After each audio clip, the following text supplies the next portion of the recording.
Voyage en musique Nicole Corti. et Geoffre Scrive. Nicole Corti, vous êtes musicienne, vous encadrez des chœurs, vous dirigez l'ensemble Spirito. En 1981, on va faire un petit peu d'histoire pour fixer un petit peu quelques idées aux auditeurs. Vous créez le chœur Britain, qui atteint une renommée internationale, il faut le mentionner. De 1993 à 2006, vous êtes la première femme à diriger la maîtrise de Notre-Dame de Paris. Évidemment, c'est un parcours impressionnant. Vous formez également énormément de chanteurs, des chanteurs amateurs, des chanteurs professionnels. Et en 2008, vous prenez la classe de direction de chœur du Conservatoire national supérieur de musique et de danse de la ville de Lyon. Et en 2002, vous êtes chevalier dans l'Ordre national du mérite. En 2015, dans l'Ordre national des arts et des lettres. Et en 2022, dans l'Ordre national du mérite. Vous recevez 2 fois le prix Léane Bettencourt, il faut le souligner. En premier lieu avec la maîtrise Notre-Dame de Paris, et puis en 2010 avec le chœur Britain. Mais face à tous ces titres honorifiques, je vais peut-être partir de quelque chose peut-être de beaucoup plus profond, de beaucoup plus simple, peut-être parce que nous sommes sur RCF en Finistère. Et je vais commencer parce que Noël vient de passer, par ce simple verset du prologue de Saint Jean. Au commencement était le Verbe c'est la parole, et le Verbe s'est fait chair. Alors pour vous qui avez chanté, qui chantez, qui encadrez les chanteurs, comment ce verset, le Verbe s'est fait chair, et le Verbe étant la parole, s'incarne-t-il en vous? Qu'est-ce qu'il vous inspire? Alors, le verbe, c'est le mot, c'est le sens, mais c'est aussi le sens relié au contexte. Le mot, c'est la sonorité d'une voyelle, d'une consonne. C'est donc une vibration, et c'est une vibration qui interpelle celui qui le dit comme celui qui l'entend de façon tout à fait personnelle. On dit en art qu'au commencement de la partition est déjà la fin.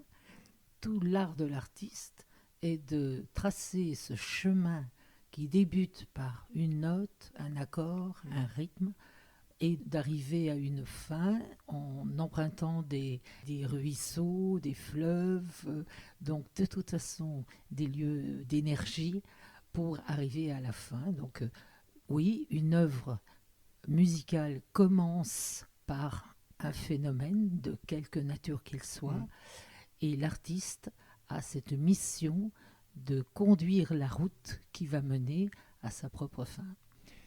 Une œuvre commence aussi toujours par un petit peu de silence et une gestuelle. J'aimerais revenir sur ces 2 aspects. Comment habitez-vous le silence avec votre ensemble avant de commencer? Et quelle importance a évidemment la gestuelle en tant que chef de chœur pour donner l'impulsion, par exemple, de la première note du premier accord? Je me souviens du cardinal Lustiger, avec lequel nous avons eu de nombreux entretiens concernant la place de la musique dans la liturgie. Il était connaisseur, expert en matière de liturgie, expert en matière d'énergie, de contraste, comme d'unité, c'est-à-dire qu'il s'intéressait à l'unité de la liturgie, mais aux petits rebonds qui font que la liturgie vivait pleinement. Et à cette époque-là, je me souviens d'une phrase du cardinal Lustiger me disant « Nicole, pensez-vous que la gestuelle est importante dans la liturgie ? Pensez-vous que le rite gestuel est important ?»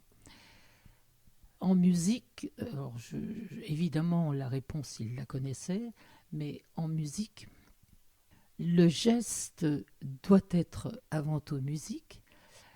Le geste, comme le son, part du silence. Alors il part du silence intérieur de l'artiste, d'abord, du silence extérieur, c'est-à-dire que notre conscience s'appuie sur le silence extérieur pour savoir quelle est l'intensité, quelle est la rapidité de l'attaque, quelle respiration est nécessaire pour laisser partir la musique.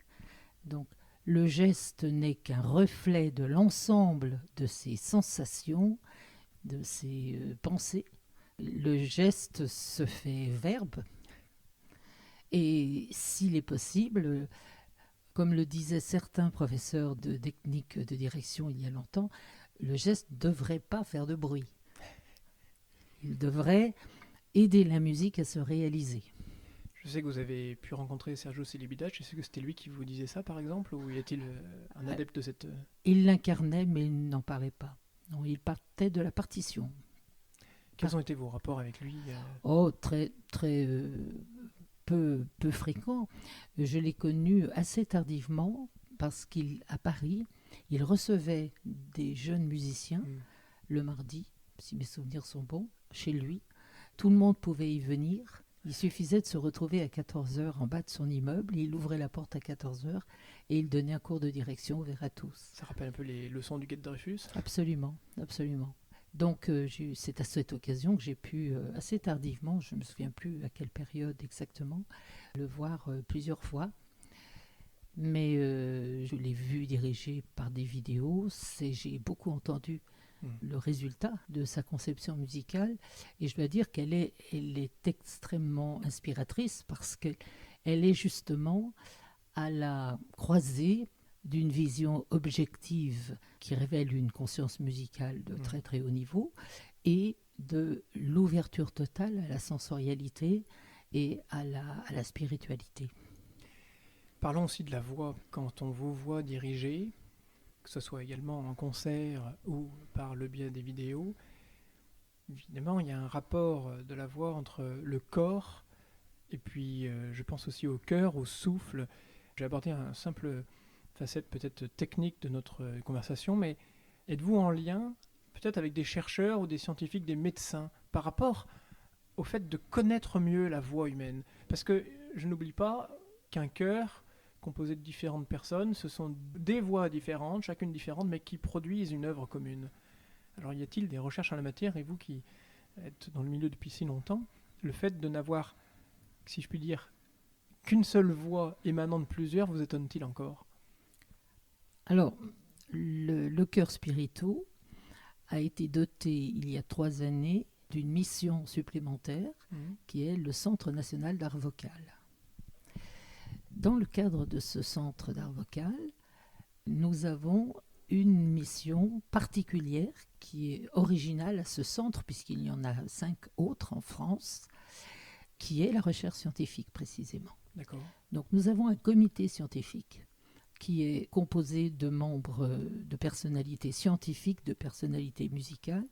Pierre Lemarquis pour la neurologie, Jean-Marie Expraya pour l'aspect biologique, Nathalie Heinrich, spécialiste chercheuse pour la voix au Lab de Grenoble, Robert Expert, qui est originellement un scientifique et professeur de chant au Conservatoire national supérieur, et d'autres personnes tout à fait importantes.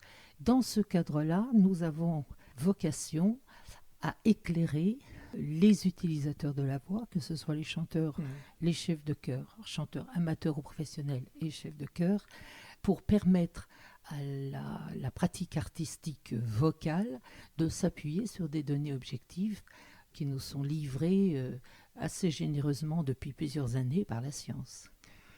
Je reviens au mot le nom simplement de l'ensemble, Spirito, parce qu'on voit souvent on s'imagine que vraiment il a une dimension corporelle de l'exercice, mais y a-t-il un rapport avec l'esprit pour avoir choisi ce nom de Spirito? De toute façon, la dimension sacrée au large sens du terme est complètement intrinsèque à la musique, à l'art en général, je le crois. Il s'agit d'œuvrer dans le sens d'une synthèse humaine. La musique, elle est rythme, elle est mélodie, elle est harmonie. C'est évidemment schématiquement prononcé, mais c'est beaucoup plus subtil que tout ça. Mais l'être humain, il est corps, il est cœur, sensibilité et il est mental. La musique interpelle les 3 dimensions de l'être humain, corporel, sensible et mental. Et en ce sens, elle est une synthèse merveilleuse qui permet notamment à la voix de s'exprimer d'une façon incarnée par la personne elle-même, ce qui implique que chaque personne a une voix et que c'est un facteur identitaire très fort. Un timbre. Donc, la musique permet à la voix de s'exprimer et de dénoncer au-delà du mot, au-delà du mot et même de son sens propre, des des réalités sensibles et humaines, profondes et subtiles. Nous évoquions juste avant notre entretien avec une chanteuse la nécessité d'écrire la traduction du texte lors du récital. Et nous évoquions ce paradoxe que probablement, si nous suivons mot par mot la traduction d'un texte dans une langue étrangère, forcément, notre attention est d'ordre prioritairement visuel et probablement minoritairement auditive.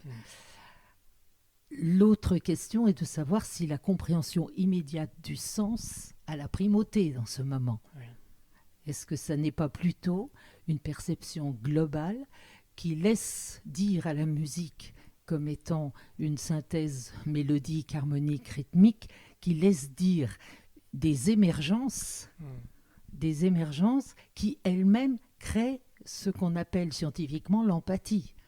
Donc voilà, ce phénomène dit bien que le mot peut porter un son, que peut-être le son va plus loin que le mot lui-même dans le sens qu'il donne au moment présent.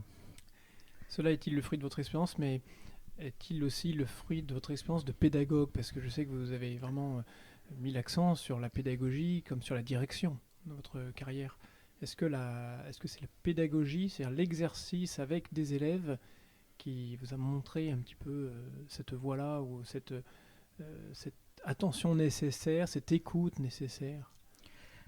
Alors, tout d'abord, je peux dire que je ne peux pas concevoir un projet de diffusion, ce qui est le cas du chœur professionnel Spirito. Je ne peux pas concevoir un projet de diffusion sans concevoir à côté et de façon même très intrinsèque un projet de transmission. Je crois qu'un artiste est a fortiori pédagogue s'il n'oublie pas que la musique, entre autres arts, n'existe que par ceux qui la font et ceux qui l'entendent. Oui. Donc la transmission est une obligation, je pense, pour tout artiste. Elle peut prendre différentes formes. On peut être un merveilleux pédagogue en situation de concert. La gestuelle compte énormément quand on est chef de chœur ou d'orchestre. Elle ne dit pas tout de la musique, mais oui, elle crée les conditions de la compréhension sensible et mentale de la musique pour l'auditeur. Elle crée ces conditions-là. On peut être aussi un pédagogue parce qu'on installe des moments de rencontre avec de jeunes enfants, même peut-être des très jeunes enfants, des bébés, avec des publics diversifiés, que ce soit des publics de concert ou bien des publics que nous allons rencontrer, comme dans les hôpitaux, les EHPAD, les prisons, je dirais, dans tous les milieux où la musique mérite d'être importée. Donc, la transmission à tous les niveaux me semble absolument incontournable dans la vie d'un artiste. Vous parlez de concerts. Nous pouvons voir sur le site internet de Spirito qu'il y a différentes rubriques pour les prochains concerts. Il y a du chant a cappella, il y a du chant chœur et ensemble instrumental, instruments complices, il y a des concerts pour le jeune public, et puis il y a le souffle orchestral. C'est une diversité assez grande, et on peut citer quelques œuvres mentionnées par ce site, les oratorios de Noël de Bach, en décembre dernier, avec l'Orchestre national de Lyon. En janvier, vous allez avoir des rechants, donc il y a du Messiaen, du Claude Lejeune, du Pascal Dussapin, puis des valses. Alors là, les compositeurs sont Brahms, Chopin, Sibelius, Léard, Brahms, Shostakovich. Vous avez la 3e symphonie de Mahler en mars, et puis vous avez aussi Camelot d'Alexandre Astier. C'est effarant de diversité, c'est magnifique. Comment choisissez-vous les œuvres ou les programmes? Y a-t-il une volonté justement d'aller toucher des publics peut-être très différents peut-être à chaque fois et de leur montrer que c'est pas du vieux jeu, quoi? Alors notre structure s'attache à être en lien fort avec les partenaires de la région déjà. Oui. Avec l'ONL, nous avons plusieurs programmes par an d'oratorio ou de concerts symphoniques, effectivement. Et la proposition de l'ONL elle nous est faite globalement. C'est-à-dire que lorsque le besoin existe de 4 chanteuses pour un concert Rhône, eh bien, nous trouvons dans nos chanteurs dont on sait ou celles qui auront du plaisir à participer à un événement de cette esthétique. Pour le Camelot, c'était aussi lors d'un concert avec l'Orchestre national de Lyon que la proposition nous a été faite. La rencontre avec M. Astier nous a beaucoup touchés. Et la musique qu'il a écrite, extrêmement personnelle aussi, nous a touchés. Nous avons réuni 12 chanteurs et nous avons travaillé en sa présence de façon la plus minutieuse possible pour rendre l'effet qu'il avait très très clairement transcrit sur papier et qui était le fruit d'une imagination absolument formidable. Donc chaque événement de ce type est d'abord une rencontre avec un artiste d'une autre nature que ce que nous pratiquons. Et quand la rencontre humaine existe et qu'elle se fait de façon naturelle, nous avons à cœur de faire au mieux, au plus juste, au plus près de ce qui est attendu. Donc, nous sommes, si possible, au maximum dans un sentiment d'authenticité et de sincérité vis-à-vis de la demande. Les répertoires auxquels vous attachez vont donc quasiment de la musique ancienne au contemporain. Vous mettez-vous des frontières justement à ce répertoire ou êtes-vous toujours avide d'en découvrir d'autres ? Ce qui nous intéresse, c'est de bien faire entendre au public que l'écoute est première et qu'une écoute disponible peut créer des ponts entre les périodes. Oui. C'est pourquoi nous créons beaucoup de programmes qui sont dits itinéraires, qui partent de la musique ancienne pour aller à la création contemporaine et pour incarner la présence de l'homme ou de la femme, compositeur ou compositrice qui est derrière les œuvres. Quelques barrières quand même, oui, la musique très très ancienne, qui nécessite vraiment une expertise, qui nécessite une connaissance musicologique extrêmement approfondie. Nous n'allons pas très souvent dans la musique du XVIIe également. D'abord parce que de nombreux ensembles la font merveilleusement et qu'il est important que le paysage musical soit enrichi d'expériences diverses.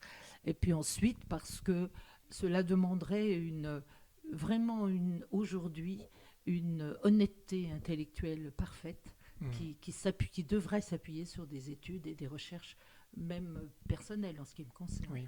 Donc, le répertoire choral est extrêmement large. Nous avons beaucoup d'ensembles spécialisés en France et je dois dire que c'est vraiment une richesse immense. Donc, essayer d'être dans l'honnêteté intellectuelle la plus grande possible, c'est le rôle de chacun. Et puis donc c'est du travail pour vous à préparer en amont, éminemment. Y a-t-il une différence à ce titre, justement, dans ce que vous préparez une pièce, entre faire travailler votre ensemble professionnel et les amateurs ? Fondamentalement, non. Sauf que la base de départ crée d'autres fondements. C'est-à-dire qu'avec un chœur professionnel, le rapport à la lecture est instantané. Oui. Un professionnel lit bien, il maîtrise tous les aspects techniques de sa voix et maîtrise aussi l'art de chanter en chœur, c'est-à-dire que il ne suffit pas de bien chanter individuellement pour être un très bon musicien de chœur. C'est d'ailleurs pour cette raison que nous créons le Jeune Chœur Symphonique, qui est un lieu où on apprend à chanter au plus haut niveau en chœur. Et puis, avec les amateurs, on apprend à chanter en chœur, mais sur des bases de techniques vocales un petit peu différentes, qui nécessitent qu'on passe par la musique elle-même pour objectiver les questions de technique vocale qui sont nécessaires. Mais nous travaillons souvent avec des amateurs sur des projets à long terme où nos chanteurs interviennent comme intervenants en technique vocale auprès des chanteurs amateurs, où nos jeunes chefs de chœur interviennent pour un travail approfondi sur les œuvres, ce qui était le cas l'année dernière avec le Requiem de Fauré en latin gallican, avec que les amateurs de Savoie ont pu chanter avec l'orchestre des Pays de Savoie. Donc nous allons le plus loin possible avec les chanteurs amateurs, mais surtout nous tentons de leur apporter des connaissances objectives sur le fonctionnement vocal et sur la nécessité de bien comprendre qu'un collectif ne vaut que par la richesse de chaque individu. C'est-à-dire que la connaissance et la maîtrise individuelle donnent au collectif une force et une conviction qui vont dans le sens du plus haut niveau artistique. Ce que vous venez de dire par rapport au groupe, de l'individu au collectif, je vais essayer de l'appliquer aussi au public que vous avez devant vous. Entre 81, la formation du groupe Britain, et puis 2023 où nous sommes maintenant, avez-vous vu une évolution dans les publics par rapport à l'écoute, avec l'évolution notamment de ces sociétés, l'arrivée des téléphones portables, la division de l'attention, le découpage du temps, à chaque instant on va profiter de la moindre seconde qui nous est permise. Est-ce que vous avez senti une évolution de l'écoute à travers les publics? Est-ce qu'il est parfois plus difficile de la capter, cette attention? Alors, le public du concert dit classique est un public déjà privilégié. Donc, la qualité d'écoute d'un concert est in fine la qualité ou pas, ou la présence est in fine la présence ou pas du phénomène d'empathie entre le musicien et le public. Donc, les premières armes de l'écoute, si l'on peut dire, viennent des musiciens, mais elles viennent aussi du public. On se souvient de Louis Jouvet qui disait ce soir, ou bien Sacha Guitry, ce soir le public a eu du talent. Oui. Il est très clair qu'un public qui se rend disponible dans sa globalité est déjà le fondement d'une musique de qualité garantie. Ce phénomène d'empathie qui est vraiment de l'ordre perceptif, on disait il y a quelques années, lorsque cette dimension n'était pas objectivée, on disait il s'est passé quelque chose, qu'on retrouve quand une communauté est extrêmement concentrée dans une liturgie. Ce phénomène de communion, eh bien, il est entre les mains du musicien, il est aussi entre les mains du public. Mais si le public n'arrive pas préparé, parce que chaque personne du public arrive de son travail, d'un transport, du restaurant, eh bien, c'est au musicien de le prendre en charge. Et oui, le musicien doit se préparer. C'est-à-dire qu'il doit être lui-même en phase avec lui-même. Peut-être que certains, dont je fais partie, pratiquent la méditation pour, dans un premier temps, être à l'initiative de cette potentialité d'empathie. Donc, est-ce que le public est moins ou plus attentif qu'avant? Je dirais qu'il est difficile d'analyser cette question-là. De toute façon, dans tous les cas, nous faisons tout pour que l'empathie existe et pour que le public reçoive pleinement toute la dimension artistique qui est le résultat de nombreuses heures de travail, des études individuelles, conduites individuellement par les musiciens antérieurs, des années, des heures innombrables de travail, et peut-être d'une direction qui a fait des choix artistiques, qui l'a assumé, sachant que, comme disait, je crois, Paul Valéry, le choix est une hécatombe des possibles. Avec toutes ces heures, ces années de travail, de direction et de pédagogie, apprenez-vous encore quelque chose aujourd'hui, au quotidien ou par concert? Vous savez, c'est banal de le dire, mais le puits est tellement profond que plus on va profond, plus on se rend compte que le fond s'éloigne. Je pense que la musique est un art qui a été servi magistralement par l'histoire.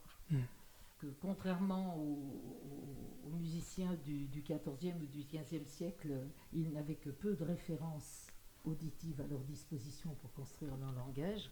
Nous, il nous faut nous approprier des décennies et des siècles d'histoire de la musique pour construire notre imaginaire, en fait. Oui. Et notre imaginaire, nos ambitions, nos désirs, nos souhaits intérieurs, eh bien, ils ont pour racine notre connaissance. Donc, il va de soi que celle-ci doit être renouvelée en permanence. Je pense qu'il n'existe pas une journée où on ne se dit pas ah, bon Dieu, c'est bien sûr. J'aurais dû savoir ça il y a bien longtemps et pourtant je ne le sais pas. Et puis il y a une évolution, j'imagine que, par exemple, hors antenne, avant l'émission, nous parlions du baroque. On ne joue pas le baroque en 2022 comme vous deviez peut-être l'entendre en 1980. Il y a peut-être une évolution de la perception de telle ou telle musique, de sa compréhension, de son travail. Ça doit faire partie inhérente du travail. Bien sûr. Oh, mais je ne résiste pas à vous raconter cette anecdote. J'étais très très très jeune, j'étais flûtiste de formation. Et un jour, je reçois en cadeau un disque des Keuken. Et j'avais à l'époque un petit électrophone Bordeaux. Je ne me souviens plus enfin, il y avait pratiquement qu'une seule marque à cette époque-là. Il y avait Radiola et je ne me souviens plus du nom de ce petit électrophone. Et il s'agissait de sonates pour flûte et clavecin. Et en fait, ce que j'entendais m'a laissé penser que mon électrophone ne marchait pas bien.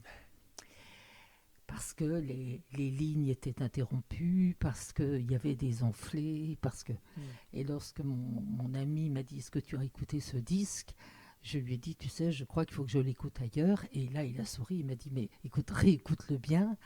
Et tu verras, ce sont des musiciens qui découvrent en ce moment, qui cherchent et qui découvrent l'interprétation originale de la musique baroque. » C'est pour vous dire à quel point nous étions loin, très très loin de tout cela. Et puis, il y a une autre étape. J'ai entendu les motets de Bach par Philippe Herwegh. Et je dois dire que ça a été une révélation. Une véritable révélation. J'ai compris pourquoi j'étais un peu rétive au jeu de la suite en si de Bach. Quand mon professeur, qui était un homme évidemment extrêmement brillant, avec sa flûte en or, me jouait le menuet de la suite en si, j'avais l'impression intérieurement que c'était un tango. Et je me disais, il y a quelque chose que je n'aime pas. Je n'aime pas. Lorsque j'ai découvert le traité de Quantz, avec un professeur à Genève, au conservatoire de Genève, j'ai compris qu'en fait, il y avait tout un monde à découvrir. Et les motets de Herwegh m'ont carrément instruite profondément. Donc, alors, autant j'ai tenté de ne pas être intellectualisante, ce que j'essaye d'éviter en permanence, parce que je pense que l'intellect ne suffit pas. Comme je le disais tout à l'heure, les 3 dimensions corporelles, sensibles et mentales doivent, me semble-t-il, toujours se coordonner pour prendre des décisions et faire des choix. Mais je dois dire que ça a été pour moi des moments de renouvellement de la pensée. Et je pense que je ne suis pas la seule, évidemment. Alors depuis, évidemment, les baroques ont apporté des visions parfois même très contrastées sur les mêmes œuvres. Après, il y a eu les ouvrages de Harnoncourt et cette façon différente de traiter le souffle, surtout, m'a interrogée. Ensuite, la musique baroque, qui a tellement d'audience depuis toutes ces années, à juste titre, je dois dire qu'elle était la couleur du temps liturgique de Noël, choisie par le cardinal Lustiger, qui disait « On est clairement avec la musique baroque dans le temps de Noël ». Les couleurs, les rythmes, la chaleur des tonalités, tout ça faisait que c'est une musique de réconfort. Et on comprend, et puis d'intériorisation aussi, de rapport à l'intimité. Pour ma part, la musique baroque apporte d'autant plus qu'elle fait référence à l'intimité, qu'elle s'appuie sur l'intimité du sentiment, plus que lorsqu'elle est rutilante ou jubilatoire. Sauf si on considère que la jubilation vient des gravités. Et bien c'est sur cette belle gravité justement et sur cette intimité de la musique que nous terminerons cet entretien. Merci beaucoup Nicole Corti. Avec plaisir.